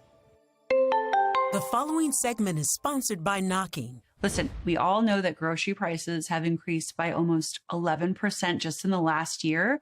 So we're all looking for ways to save here and there, and this is one of those ways. So today I'm going to show you a system of food storage that is safe, BPA-free, reusable, and great for saving space in the fridge. These are Prep Sealer reusable bags. Now, these bags keep food 3 to 4 times longer than an ordinary sandwich or freezer bag. I like to make this a ritual in my life where as soon as I get my groceries, I come home, I unpack everything, wash, dry, cut up the veggies, and I put them all in Prep Sealer bags. It's that simple.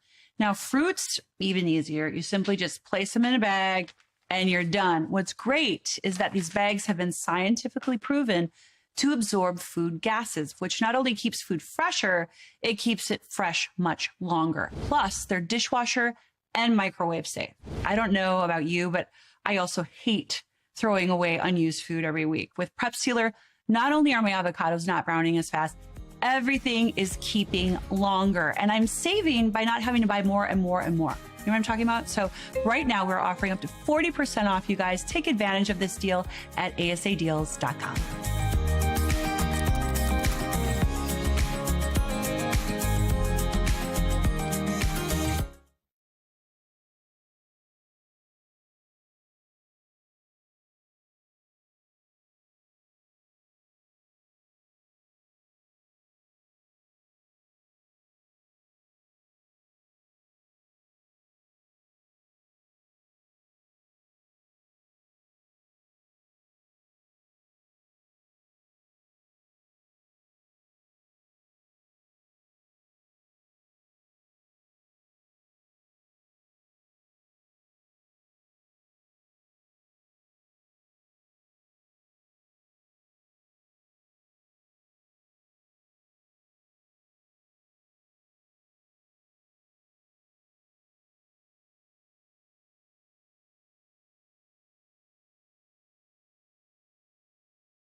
The mayor announces sweeping changes for safe streets, the next steps for the city's embattled violence intervention program. The fact that this is blood up here is a little more than I care to think about. 3 teenagers lead police on a high-speed chase from Baltimore City into Baltimore County. Coming up, we'll take a look at crime fueled by young people. And the final weekend of summer is here, and it's going to be a warm one. I'll let you know exactly how long this summery stretch is going to last in a couple of minutes. Live from WBFF in Baltimore, this is Fox 45 Morning News. Good morning, and thank you for being here. This is Towson. Oh, you can see the greenery, gorgeous. The sun is up. Let's get ready for a nice, warm Saturday, this Saturday, September 17th. I'm Taylor Stewart, and I cannot wait to tell you about this game day forecast that we are going to hear from Amy Aronson because it's going to be a good one, isn't it? It's going to be a good one. It's going to be a hot one, heating up for the first home game of the season. This morning, though, screams fall. Feels like fall. Upper 50s, low 60s to get things started this weekend. Feels fantastic out there right now. This afternoon, going to be warmer. Temperatures will climb from the 60s to the 70s, right into the low 80s today. And tomorrow for that Ravens home opener, it's going to be even hotter. So before planning out your game day attire for tomorrow, I've got your full forecast coming up in just about 10 minutes, and I'll let you know exactly how hot it's going to get. Taylor? We're following two big stories in a city in crisis. 3 teenagers lead Baltimore police on a dangerous high-speed chase. That chase coming to an end in Baltimore County as the 3 teenagers try to run from police. Baltimore is just one person shy of seeing 250 murders this year. Crime experts warn our city could see the deadliest year it's ever seen. Mayor Scott is making changes to fight this crime effort.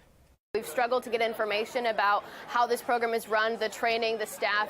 Will this change bring more transparency to this for the public? Jeff Abel begins our coverage this morning with a recap of that high-speed chase.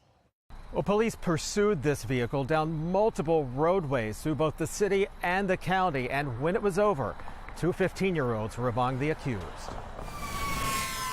The pursuit, which began in Baltimore City, ended in a crash here in Baltimore County. This is crazy. People just really are crazy out here. They don't care. Police say the suspect's vehicle was wanted in connection with an armed robbery and pursued the vehicle for 16 miles until it crashed into another vehicle here on I-83 near the Baltimore Beltway.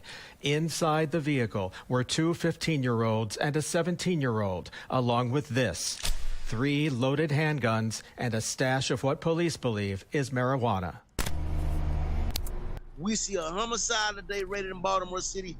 We see carjackings after carjacking. We've seen kids who was 12 years old 10 years ago who are now 22 committing big boy crimes and killing people and putting bullets in everybody. It's the latest in a string of cases involving Maryland's youngest residents accused of committing Maryland's most violent crimes. Experts say teens are escaping accountability. Clearly, the focus in the leadership of the city and really in the leadership of the state and the General Assembly has been sort of some of the softer approaches that are consistent with, again, juvenile delinquency, not with, hardcore violent crime. This summer, Maryland lawmakers passed a series of juvenile justice reform laws which allows the state's youngest suspects to avoid prison. It is time for Maryland's juvenile justice system to focus more on care, not cages. You eliminate cages, but you don't create service opportunities to place our children in so that they can heal. The 3 teens arrested in today's pursuit were sent to juvenile jail after a chase that produced both panic and pain. A county police officer was injured during today's pursuit, but his injuries are not believed to be serious. Jeff Abel, Fox 45 News. Mayor Scott is announcing major changes to Baltimore's violence intervention program, Safe Streets. It's a program funded by taxpayers, so Fox 45 is making sure that money is used wisely. Mackenzie Frost has all of the details. For months, Fox 45 News has been trying to get to the bottom of the Safe Streets Baltimore program, going door to door to door, all 10 Safe Streets locations. Good video of this. Looking for answers about who works there, when do they work, what about effectiveness, oversight, usually only to be met with silence. Now, Mayor Adnan Syed announcing a massive change in how the program is structured. This program had literally been the same way since it was created. Instead of a patchwork of nonprofits like Living Classrooms, Park Heights Renaissance, and Family Health Centers of Baltimore running the locations, oversight will be done by just 2 groups, LifeBridge and Catholic Charities, both who already manage some locations, but now will have more sites brought under their watch. Does that signal that the previous CBOs that were operating these locations were mismanaging the locations? No, it's about evolving, Mackenzie. We had a big study done and looking at best practices and ways to improve. Many of those community partners, like Living Classrooms, classrooms, like volunteers, community work. We're still going to be working within other ways and reentry. What that actually means, the mayor's office says we'll have to wait. While announcing the change in structure, the mayor calls Safe Streets, quote, Baltimore's flagship violence intervention program. Yet the city's own internal report in April confirms what Fox 45 News had been reporting for months. The program lacks oversight, and data showing violence that was prevented is inconclusive program-wide. Do you envision this change and this evolution, meaning that we'll see more transparency when it comes to the Safe Streets program? We've struggled to get information about how this program is run, the training, the staff. Will this change bring more transparency to this for the public? We're very transparent about the program. We have reports published about the program. We're going to consistently be doing that. But what we will not do is risk the public safety of our workers or others. But that simply isn't reality. We've been asking the city for information surrounding who are the employees at these locations. What about their supervisors? How is mediation defined? And what's the proof these employees are actually working? A public records request for emails among top staff about Safe Streets producing more redactions than answers. And when we tracked down Shantae Jackson, the director of the agency implementing Safe Streets, that's the mayor's office of neighborhood safety and engagement, Jackson refused to stop and answer questions. Director Jackson, can I ask you a couple of questions? Instead, Mayor Scott doubling down on why he says some of the information may have to stay hidden from the public. When you're talking about jumping in between people and guns and bullets and talking about calming down situations with folks who we know have been in the past certified killers, we have to be very cognizant of that. We are transparent about the program. We will not risk the integrity of the program for anything. Thank you. The changes are set to take place October through January. Meanwhile, the program continues with the patchwork of little oversight and a lot of questions. This brings us to our question of the day. Do you think the Safe Streets overhaul will make the program more effective? So far, 95% say no. You can head to foxbaltimore.com/vote to weigh in. A record attendance for the state fair. What attractions drew large crowds for this year's event? And we are looking at a nice warm final weekend of summer before we heat it up next week as we count down to fall. I'll explain exactly how hot it's going to get and when I am tracking a couple of rain chances in a couple of minutes. It's 9:07. You're watching Fox 45 Morning News.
The director of diversity and inclusion at a local Catholic school is facing criticism this morning. Director Kalia Selman of Maryville Preparatory School spoke at a national conference last week. She talked about the importance of providing students time away from the white gaze. She says because white children, quote unquote, are fine. Now, the conservative parent organization voiced concerns about those comments. The negative impacts of any sort of racial division is astounding. It's wrong and it's detrimental to students' well-being to teach that they're either oppressors or oppressed just based on their skin color. Maryville President Tracy Ford has reportedly emailed families saying she is now in charge of the school's justice, equity, diversion, and inclusion efforts. She says she'll host a listening session in the coming weeks to receive feedback. Is TikTok the new Google? You may know the app for its new trends and dance videos, but we'll tell you how the social media giant is becoming more useful for sharing information. It's countdown to kickoff, what you need to know about tomorrow's home opener as the Ravens get set to take on the Miami Dolphins. You're watching Fox 45 News, all local, all morning.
A Twitter whistleblower testified at an explosive Senate hearing this past week, and the social media giant was not the only company to come under fire. Lawmakers on both sides of the aisle criticized federal regulators who had supposedly been keeping a close eye on the company. Joining us this morning is David Abramowitz. He's the chief technologist at Trend Micro, with more on the hearing and what you can do to keep your data safe. Now, let's talk a bit about this hearing this last week. What exactly did we learn about our data on Twitter? Well, good morning, Taylor. And what we learned is we got another warning shot, if you will. Whether or not you believe everything in the story, the bottom line is when we use services like Twitter, social media applications, we are assuming a certain amount of risk. Same as if you were to go these days into a grocery store or a large indoor concert and you're not wearing a mask, you're assuming some sort of risk. So same sort of thing applies here. You're assuming a risk, and it's a matter of how comfortable you are with that risk. But you should assume that your data is not private. That's probably the best assumption. And let's actually just walk that back. Maybe people don't know what their data is. What is it? It's essentially your footprint or your fingerprint online, essentially, right? It is. It's your digital part of your digital portfolio. Everything you post is recorded, and cyber criminals would like nothing more than to get as much information about you, personal information, as possible so that they can target you with things like phishing attacks. So what can we do right now to make sure our data is safe? There are three things that we call them the 3 L's at Trend Micro. So the first would be lower your risk. Use every setting available to protect your online privacy and security in an app or on a website. And the important thing for your viewers to know there is just because you do that once, it doesn't mean it's going to stick for the perpetuity of using that app or that service. The purpose of those services is for you to share everything. So they set your account up in a way to make that happen. So check every so often, every month or so, and see if there are any new settings for you to control.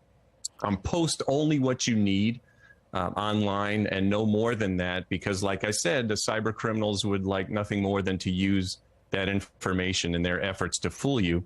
And it doesn't hurt to look yourself up online once in a while to see what information about you is public and take steps to remove anything that you're particularly not comfortable with. So that's the first L, lower your risk.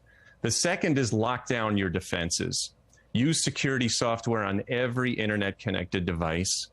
More importantly, use strong passwords that change often. A lot of passwords now you can use a space character, so you can build a phrase, much more effective than just a word that's spelled a little differently with symbols.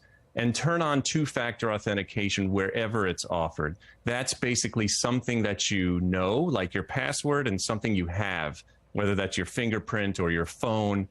Banks and other services will send a code to your phone to make sure it's you. That's two-factor authentication, so very important to turn that on. And David, what we're hearing, go ahead, go right ahead.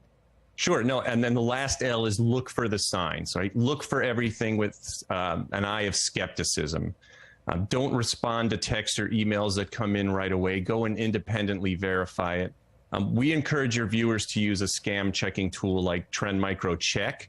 That's a free tool that can help you verify if a link is a scam or not, and you can find that at check.trendmicro.com. Very useful information there. People should really layer their security and make sure they're diligent in those passwords. Thank you so much, David, for joining us. All right, Tropical Storm Fiona has formed in the Atlantic and is now targeting parts of the Caribbean. Fiona is the 6th named storm of the 2022 season, and now, according to the National Hurricane Center, the storm was about 625 miles east of Leeward Islands as it strengthened from a tropical depression on Wednesday.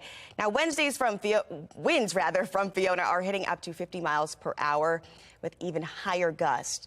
Tropical storm watches are now in place for a number of islands, including St. Martin and Antigua, Barbuda, and Anguilla. We'll keep you updated. Let's go to weather with Amy Aronson. A check of our forecast. Nothing too crazy like that here. Fortunately not. And I did want to start off with Fiona also to show you that storm has since strengthened. It's now up to 60 miles per hour and well on its way to becoming a hurricane as it barrels towards the tropical islands. Puerto Rico, unfortunately, going to take the most of the hit from this. For us right now, latest track keeps it offshore for the United States.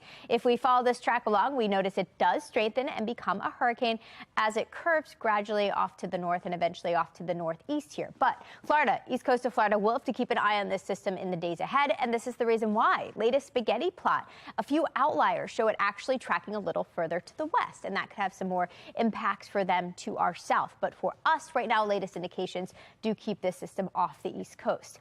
Closer to home, feels a little fall-like out there this morning. Looking down at the trees in Towson, don't see any signs of fall just yet, but we are off to a comfy start. Upper 60s to begin, near 70 in some spots like Bel Air. Temperatures will be warming today, and I am tracking a little itty-bitty weather maker off to our north and west. That's going to slide our direction, bring us a slim chance for a shower or storm come Monday. But the weekend is rain and storm free. So instead of tracking rain chances, let's track numbers. Temperatures will be warming their way right into the low 80s this afternoon. Tonight's another cool and crisp one as lows fall back into the 60s, upper 50s in some outlying areas like spots like Westminster. As we get into the day tomorrow, though, even warmer. Temperatures will be climbing through the low 80s and actually making a run for the upper 80s, getting close to 90 in some spots. That means today is the more comfortable of the 2 weekend days for anything outside, but I would take advantage of this as we wrap up the final weekend of summer, feeling pretty nice with highs in the low 80s today. Tomorrow, much hotter. Temperatures will climb into the mid and upper 80s for the Ravens game. That means summer attire appropriate for tailgating and kickoff. And temperatures will stay well into the 80s, not only this weekend, but early next week. Actually, pretty hot stretch coming up. Upper 80s through at least next Wednesday and next Thursday before our next weather maker gets here as we kick off fall. Ravens game tomorrow, going to be sunny, going to be warm for that. Stray shower, isolated storm come Monday. After that, just toasty for the rest of the week, at least until Friday. That's when we cool down for the first full day of fall. Finally feels like it again, with highs settling back into the mid-70s. Taylor? Alrighty, TikTok is known for its viral dance videos, but the app is now gaining ground for something a bit more useful. It's being used as a search engine, especially among young people who are drawn to seeing real people delivering information opposed to just reading it on a website. Now, some are even calling it Google for Gen Z. A New York Times report cited a Google executive who says about 40% of young people search TikTok for things like a place to grab lunch. Google still remains the world's most used search engine, but the company acknowledges TikTok has an appeal to younger generations. Speaking of TikTok, the app is introducing a new feature that copies one of its rivals. On Thursday, the app announced a new real-time sharing feature called TikTok Now. The feature will send users a timed push notification every day, reminding them to post a video or a photo of what they're doing at that moment. The new feature is modeled after the social media app Be Real, which has been gaining traction among young people as well. TikTok says the feature is now available in the app for U.S. users, but it can be added as a standalone app in other regions. But here's what we're talking about. Game weekend, a live look now over M&T Bank Stadium tomorrow. Thousands of fans will fill that stadium, cheer on the Ravens as they take on, and dare I say beat, the Miami Dolphins. Make sure you guys catch the game tomorrow here at Fox 45. Lamar Jackson and the Ravens take on Tyreek Hill and the Miami Dolphins. Kickoff 1 o'clock at M&T Bank Stadium. Now, this is an AFC North versus AFC East matchup, so both teams are coming into Sunday's matchup with a win on their shoulders, okay? So whether you're at home or you're going to downtown, you're in for a treat wherever you watch this game. But take a look now here at the injury report for tomorrow's game. Ravens may be without a few starters. Ronnie Stanley and James Roach are doubtful for tomorrow's home opener. J.K. Dobbins, Marlon Humphrey, Marcus Peters, and Brandon Stevens are among some on the list of players that are questionable for tomorrow's game against the Dolphins. Either way, the stadium will be full of fans, players, and media. But there's still a missing piece, mascot Poe. He went down with a preseason injury, but I think we've got a replacement for him. Check it out. And we've determined that you two guys are really the two best guys for this position. Do we have a deal? Awesome. That's great. That's great. Well, here's what we got to do. We got to look at the contract, okay? I want you guys to read the language. I've got yours right here, Edgar. Alan, I've got yours right here. Just read the first page. Read it first. Make sure everything looks good. When it looks good, let me know. You look good? Awesome. All right.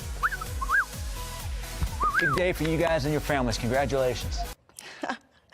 Now, Edgar and Alan will be back on the Ravens sidelines for the first time in almost 2 decades. And of course, you know, Twitter was all excited about it. Tanya is simply tweeting this out. I love this, caw. Now, look at this, another fan encouraging them to keep Edgar and Alan on the roster for the triple spirit points. I like that. We need a little extra spirit. And an interesting thought here. Take a look at this. One fan suggests the Ravens don't know what they signed up for because they can't read their contracts. Maybe the union has to get involved. Well, Brandon here, he's asking, a really important question. Was the bird seed guaranteed? Right? Get to the money, right? It's a great day to be here and be a Ravens fan, I guess, this weekend because those temperatures looking pretty 80s ahead. We've got the full forecast with meteorologist Amy Aronson just ahead.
9:27 on this stunning Saturday. M&T Bank Stadium empty today, but by this time tomorrow, Taylor, that place is going to be hopping. It's going to be busy. Yeah, for a 1 o'clock game, I bet we'll see some tailgaters out there at this time tomorrow. Fortunately, the weather's going to look the same today and tomorrow, so no issues in terms of rain or storms. It's just going to be bright. It's going to be sunny. The heat, that might be the only issue we face this weekend. Not exactly an issue. I feeling love like the fall. heat. Yeah, I love the guess. heat. But it is. We are heading into fall football weather. But You're I guess right. for game number 1, it can be hot, right? It can be hot. Yeah, let's just say they're bringing the sunshine. The Dolphins are. Yeah, I guess they're bringing the sunshine But the and Ravens the heat. Ravens will win. Yeah, let's go Ravens tomorrow. Tomorrow's going to be hot for that game. Mid-80s tomorrow. Come Monday, even warmer. Comes with a stray shower. Not a big chance there. And then the heat is here to stay. Looks like it's going to be a nice hot stretch Tuesday, Wednesday, through the start of fall, actually on Thursday. A little switch up, though, right at the start of fall. Exactly. And then big change coming for the end of the week. So we kick off fall Thursday. That's the fall equinox. I did throw some storms in there. That's a cold front, our next weather maker coming through. And then after that, much cooler. So next weekend for the first full weekend of fall, it's going to feel like it. Mother Nature gets the memo. You know what? I like that. As long as she's on board with us, all right? Yes. Welcome to Maryland. Thank you. Good to be back here. Thanks for joining us here on Fox 45 Weekend. All local, all morning.